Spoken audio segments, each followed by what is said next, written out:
What's up, guys? It's part 2 of the EK sway bar installation. Kind of came out here a day ago and started mocking up stuff. I forgot to film because I left the camera inside the house and I was just too lazy to go back and get it. So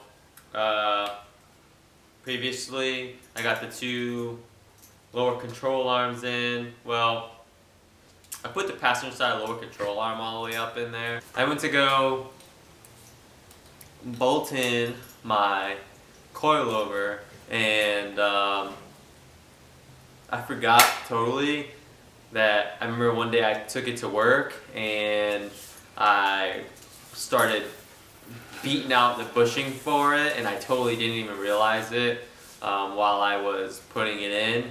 So I went to go see how much like bushings cost to like press into the lower control arms, and basically it was not worth it. So I went out and got 2 brand new lower control arms with brand new bushings inside of them. I got those today, so we're going to be taking the lower control arms back out of the car, which I already got one out because I already did one. I'll show you guys here in a second. So all I gotta do is do the driver's side one and then put them back in, and then we can proceed on with the process. But I did mock up the sway bar with no bushings or anything like that, just had the brackets up there. And I had 3 out of the 4 bolts that you need for the brackets to mount the sway bar up into place. I actually had to chase out the threads. I have a tap and die set, and the thread pitch is M8 by 125, and I just chased those out. I had 3. I cleaned up the threads on those, and I went to Menards and I got an extra one. Pretty similar. Like I said, the thread bolt pitch is M8 by 1.25, and so it's up in place and it mounts good, so I'll just show you that in a second. So this is the new lower control arm that I got. This is the passenger side one. That's doggo. And this is the driver's side one right here. Still in the package. Brand new. It's the left side. It actually came with this bushing inside of here. I don't know if you can see that. Right there. Let me take it out. Okay, so here is the driver's side lower control arm. Right there. I don't know if you can see that. There's a L right there for left side. And here's the bushing that I'm talking about. I mean sleeve that I'm talking about. The driver's side came with this, but the passenger side didn't. So I'm not exactly sure what this goes to. I'm sure maybe if I pull the driver's side one out, take it apart, which I am currently doing, maybe I might see a sleeve, maybe I won't.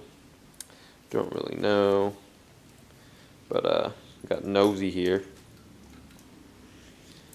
So I'm going to take off the driver's side lower control arm. As you can see right there, I already started taking the control arm apart because I wanted to do it while I was still in the car. That way I can turn that bolt without the whole control arm moving on the floor. So let's get to doing it, and I'll be right back. Alright, so I got both lower control arms in, and I have the sway bar in.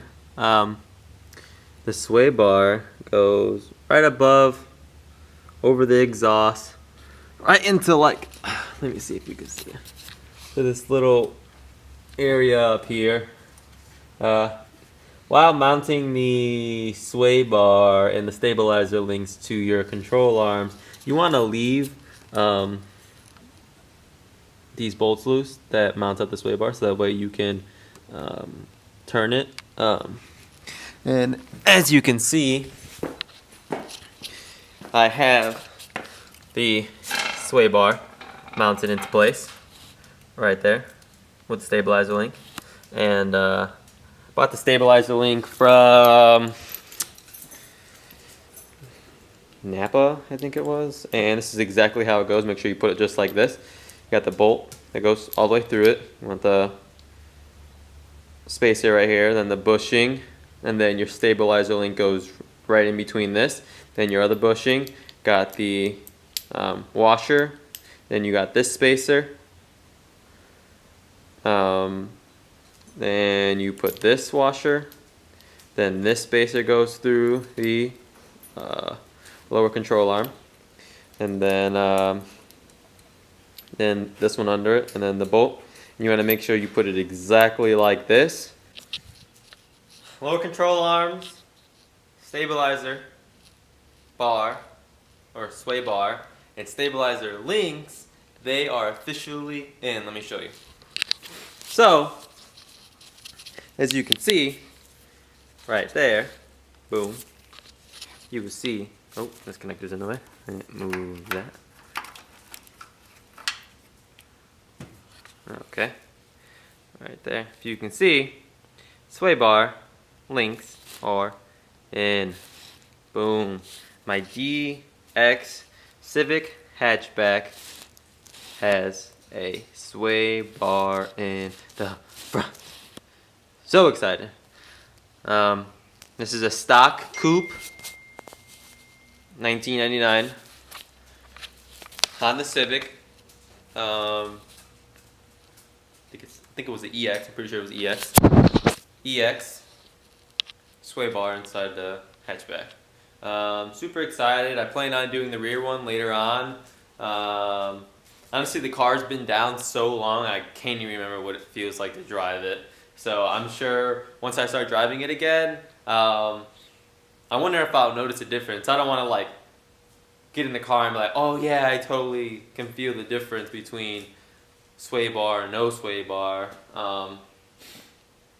You know, I don't want to fake it or anything like that. It's just been so long since I've driven the car. But my dog is currently whining for no reason. Maybe it's used badly. Don't know.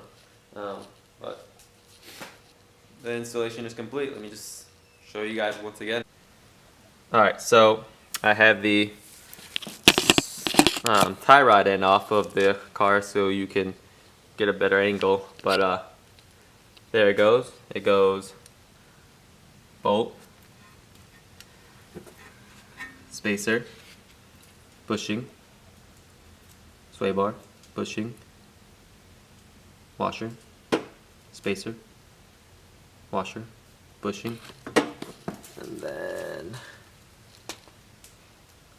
bushing, can't really see it, then nut. So while installing it, and like how I said, leave those bolts loose, you want to jack the car up to where it would be while driving it, and then tighten up the bolts, because like I said in the last video, you don't want to tighten up the bolts while the control arms are hanging all the way down, because that's not the position that the car is going to be driving in. And if you do that, you will wear out your brand new bushings prematurely. So another thing I did forget to mention is if your bushings came with like lubrication, put that on there. It's good for the bushings and stuff like that. So yeah, thanks for watching. Like, comment, subscribe, and I'll see you in the next one. Peace.